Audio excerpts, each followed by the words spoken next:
আসসালামু আলাইকুম সবাইকে। আমি শখের গল্প থেকে সাদিয়া বলছি। অসুস্থতার জন্য আপনাদের সাথে অনেক দিন ধরে ভিডিও শেয়ার করতে পারছি না, তার জন্য দুঃখিত। আমি আজকে বানিয়ে নিব পোড়া মাছ দিয়ে বাঁধাকপির ভর্তা।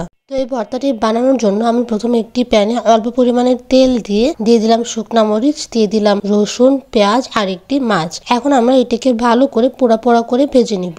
আমাদের কিন্তু এটিকে মিডিয়াম আঁচে রেখে ভালো করে পোড়া পোড়া করে ভেজে নিতে হবে। তো আমার এখানে পেঁয়াজ, রসুন আর মরিচটি ভালো করে পোড়া পোড়া করে ভাজা হয়ে গিয়েছে। এখন আমি একটি প্লেটে নামিয়ে নিব। তো এই তো দেখতেই পাচ্ছেন কত সুন্দর করে আমার পোড়া পোড়া করে ভাজা হয়ে গিয়েছে। আমার এখানে মাছটা আরেকটু পোড়া পোড়া করে ভাজতে হবে, তাই মাছটা আমি আর নামাইনি। তো মাছটার সাথে আমি দিয়ে দিব বাঁধাকপি। বাঁধাকপিটি দিয়ে দেওয়ার পর দিয়ে দিব সরিষার তেল, তারপর দিয়ে দিব পরিমাণ মতো লবণ। তারপর আমরা 10 মিনিটের জন্য ঢাকনা দিয়ে রেখে দিব। 10 মিনিট পর ঢাকনাটি উঠিয়ে আমরা এটিকে ভালো করে নাড়াচাড়া করব।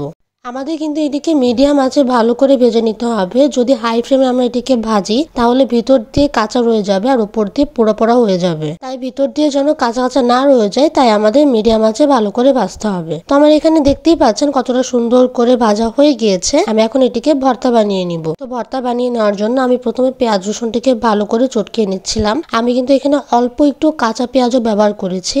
তো আমার এখানে পেঁয়াজ রসুনটিকে ভালো করে চটকানো হয়ে গেলে আমি এখন মরিচটিকে ভালো করে মেখে নিব।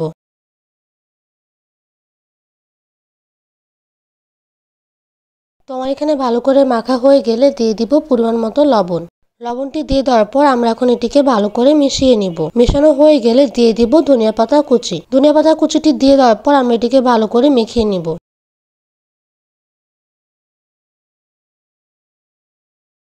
ধনিয়া পাতাটি মাখা হয়ে গেলে দিয়ে দিব পরিমাণ মতো সরিষার তেল। এখন আমরা এটিকে ভালো করে মিশিয়ে নিব।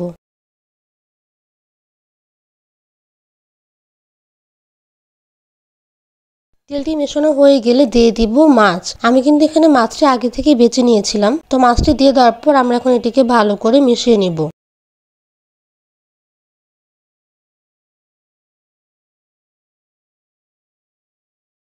আমার এখানে মাছটি ভালো করে মেশানো হয়ে গিয়েছে। এখন দিয়ে দিব ভেজে রাখা বাঁধাকপি। তো বাঁধাকপিটি দিয়ে দেওয়ার পর আমরা এখন এটিকে ভালো করে কচলিয়ে মেখে নেব।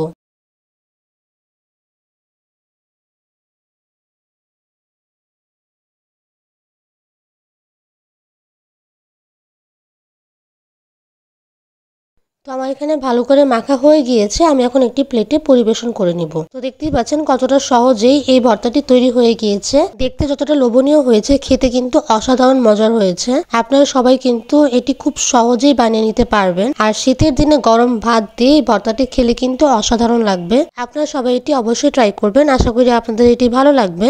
আর ঠিক এইরকম নতুন নতুন ভিডিও পেতে আমার চ্যানেলটি লাইক, শেয়ার, সাবস্ক্রাইব করবেন আর আমাদের পাশে থাকবেন। আর আমার জন্য আর আমার আম্মুর জন্য দোয়া করবেন, আমরা যেন তাড়াতাড়ি সুস্থ হয়ে যাই আর আপনারাও সুস্থ থাকবেন। আল্লাহ হাফেজ সবাইকে।